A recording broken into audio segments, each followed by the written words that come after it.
This program is brought to you by Fast Track Consultancy. We are the specialists in study, career, and immigration services. Contact us today.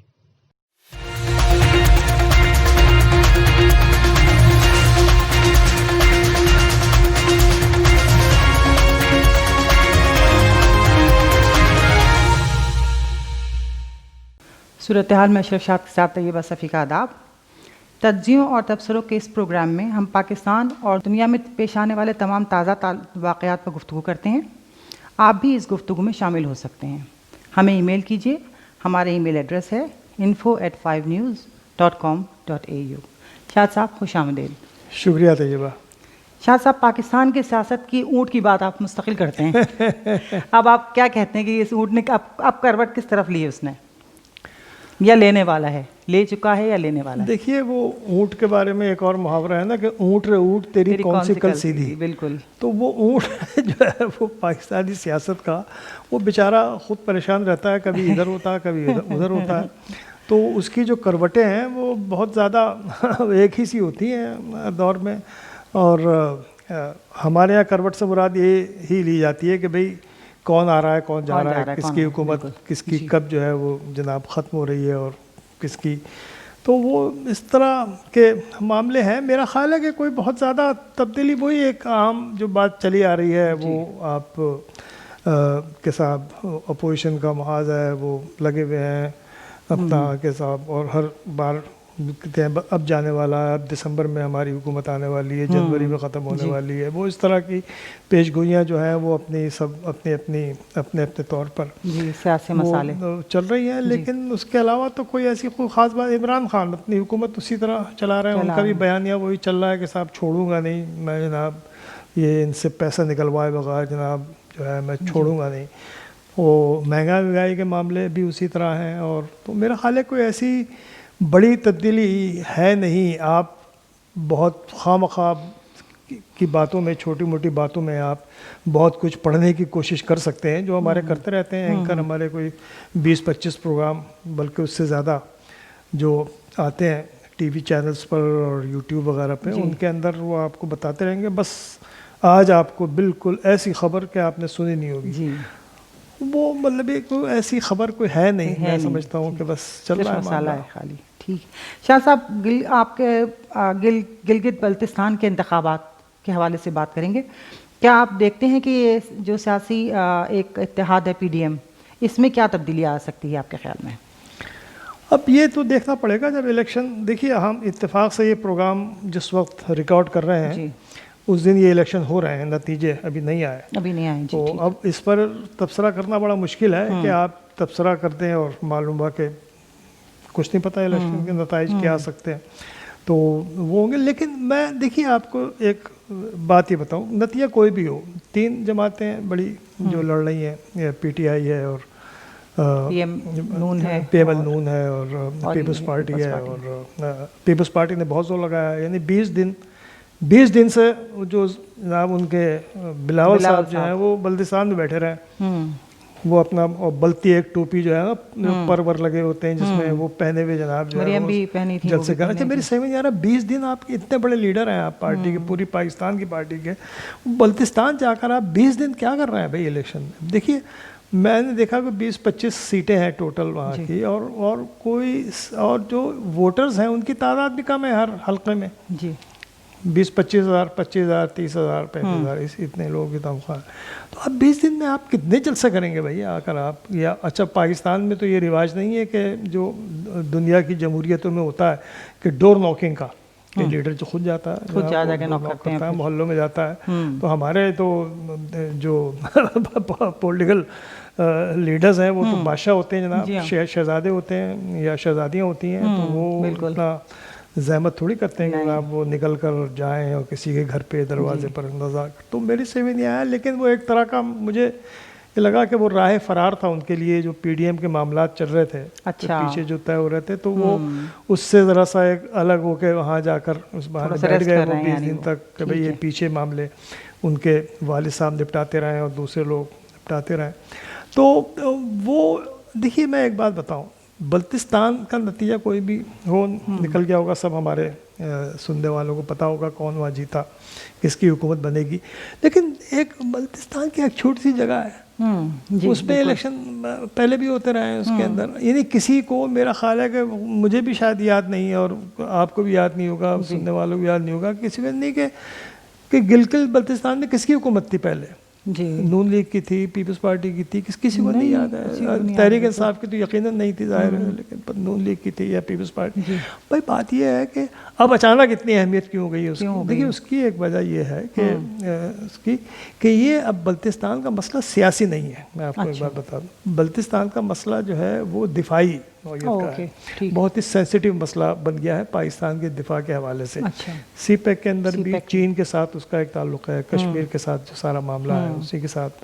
बिल्कुल। अच्छा, और उसकी जो कई उसी वजह से एक इन्होंने अब उसको अलग सूबा बनाने की बात हो रही है। अच्छा, सूबा बनाने में फिर कश्मीर का, आज़ाद कश्मीर जो है उसको तहफ़्फ़ुज़ात हैं बहुत से, तो इसीलिए उसको उन्होंने गिलगित बल्तिस्तान को अबूरी सूबा बनाने का ऐलान किया। अच्छा। वो भी एक, ये सब एक बहुत ही ऐसे मामलात हैं जो कि सियासी नौइयत के बिल्कुल नहीं है। देखिए सूबा बनाने का मामला मैंने पहले भी कहा था कि वो जो मुल्तान में सराय की सूबा बनाने का जो किस्सा है बरसों से चल रहा है, बरसों चल रहा है, होता रहता है, उस पर सियासत हो, वो सियासी मामला है ज़्यादा। लेकिन गिलगित बल्तिस्तान का मामला जो है, तो इस एतबार से वहाँ पर जिस पार्टी की भी अब हुकूमत बनी है या बनेगी, वो इसलिए उसके लिए अहम है कि वो फिर हुकूमत जो हमारे दिफाई इदारे हैं, जो हमारी यानी इस्टेब्लिशमेंट है, उन्हें चाहिए होगा कि भाई वो उनके साथ रहे। तो उनको ये सियासी फ़ायदा ज़रूर पहुंच सकता है कि इस्टेब्लिशमेंट जो है जिसकी सियासी बनेगी उसके साथ उनके ताल्लुकात काफ़ी बेहतर रहेंगे। ठीक है, ठीक। अच्छा शाह साहब, आपको क्या लगता है कि जो अपोजिशन का इत्तेहाद यानी जो PDM है, उसके वो क्या नवाज शरीफ के बयानी पर मुत्तफिक हो गया है? सुना ये था कि मुबसरीन ये कह रहे थे कि बहुत टूट फूट मचेगी, लेकिन ऐसा नहीं हुआ। आपकी क्या राय है? नहीं, आप सही कह रही हैं, ऐसा हुआ नहीं। सबके शुरू में जब गुजरावाला में नवाज शरीफ साहब ने आके धड़ धड़ किया था और उसके बाद फिर बलूचिस्तान में जाके तो उन्होंने और ज़्यादा जनाब बढ़ चढ़ कर गोलाबारी की थी उन्होंने। और उसके बाद जो एक मुस्तकिल जो तबसरा निगार ख़ास तौर पर वो जो कि हुकूमत के हामियों में रहे हैं, सबका यही था कि साहब ये जो है कि अब पाकिस्तान के सियासतदान जो है वो इस बयानिए का बकौल वो मरियम नवाज के उसका बोझ नहीं उठा सकते। और जो सही भी था कि भाई आप लोग जो हैं वो फ़ौज के कितने भी आप अंदर से भी अगर ख़िलाफ़ हो, लेकिन बाहर बात नहीं करते हैं, आप उनके लेफ़्ट पर नहीं रहना चाहते उनके आप।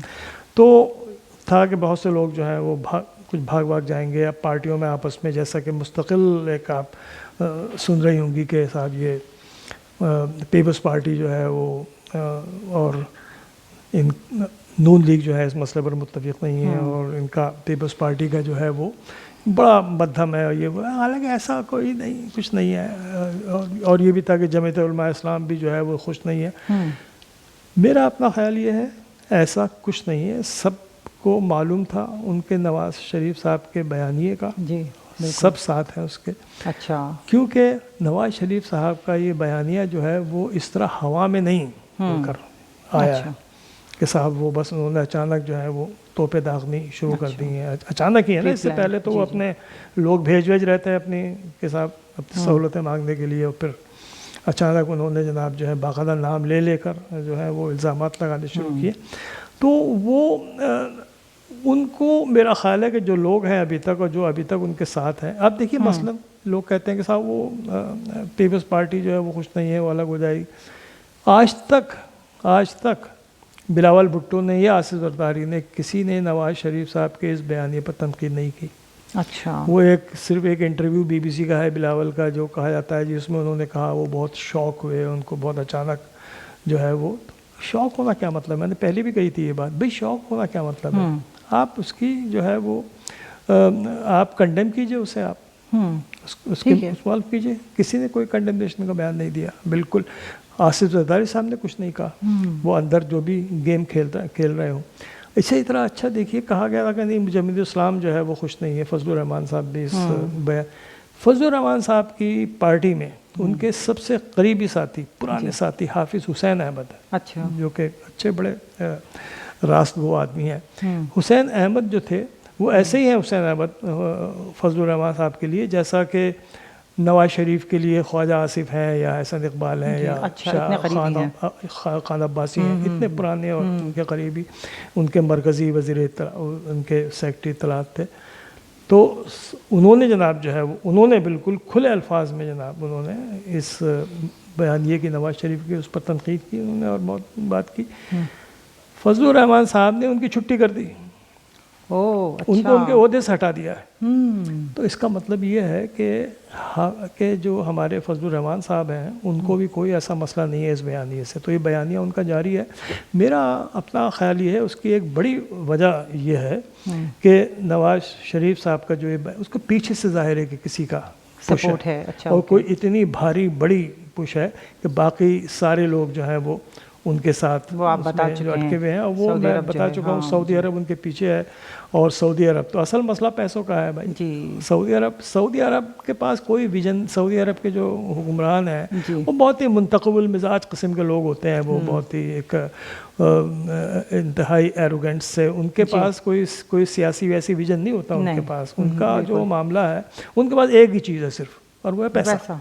बिल्कुल पैसा जनाब जो है उनके लिए कुछ मसला नहीं है कि 2-4 अरब रुपए जो हैं वो यहाँ पर उसमें तो वो पैसा एक तो आ रहा है, वो किसी को बुरा नहीं लगता, क्योंकि इन पार्टियों में जो पीडीएम की पार्टियां हैं कोई पार्टी ऐसी नहीं है जो कि खुद अपना पैसा लगाएगी। ठीक है, पीछे से पैसा आ रहा है, और फिर वो ये समझते हैं कि उनके ताल्लुकात सऊदी अरब जो है वो इस खित्ते में अमेरिका का जो है वो गुमाश्ता है, तो वो शायद अमेरिका के ज़रिए जाकर ये कुछ तब्दीली कुछ ले आएगा।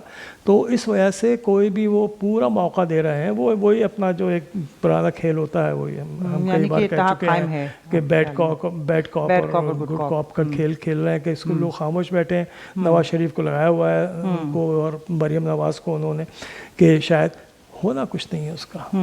ये सब उनकी, मैं आपको बता दूं, ये जो सऊदी अरब की पुश जो है ना, उनका पैसा वैसा लोग खा पी जाएंगे, लेकिन इसका कोई बहुत ज़्यादा असर होना नहीं है। अच्छा, आप ये कह रहे हैं कि अपोजिशन का इत्तेहाद कायम रहेगा और इससे कोई ख़तरा नहीं है, यानी देखिए इत्तेहाद, हाँ देखिए इत्तेहाद, मैं आपको बताऊँ इत्तेहादों की तारीख़ कई दफ़ा बार तस्करा इसका हो चुका है, मैं भी कर चुका हूँ कि पुरानी तारीख़ है, बार इत्तेहाद बनते हैं हमारे यहाँ, रहते हैं और फिर अपने अंजाम को पहुँच कर अपनी जगह अपने घरों में बैठ जाते हैं जाकर।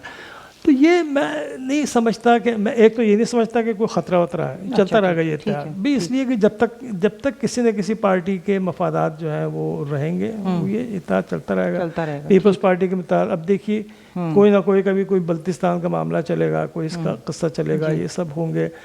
और सबसे बड़ा मसला जो है, बुनियादी मसला, हम कई बार कह चुके हैं, बार कह चुके हैं कि भाई असल मसला वही है कि जो नैब के केसेस हैं वो ख़त्म कर दिए जाए किसी तरह, वो रिलीफ मिल जाए उससे, तो उसके बाद फिर ये सारी आहिस्ता इसका शोर वो जो है वो मध्यम हो जाएगा। लेकिन अदरवाइज़ मेरा अपना ख्याल ये है कि ये जो है वो चलता रहेगा बिल्कुल, और आगे भी चलता रहेगा। इन्होंने देखिए इनकी आप स्ट्रेटजी देखें ना इस इत्तेहाद की, इसकी कोई स्ट्रेटजी नज़र नहीं आती। अच्छा, पहले कहते हैं कि साहब वो हम बात नहीं करेंगे, अब कहते हैं हाँ जी बात करेंगे, लेकिन हम सिर्फ फ़ौज से बात करेंगे।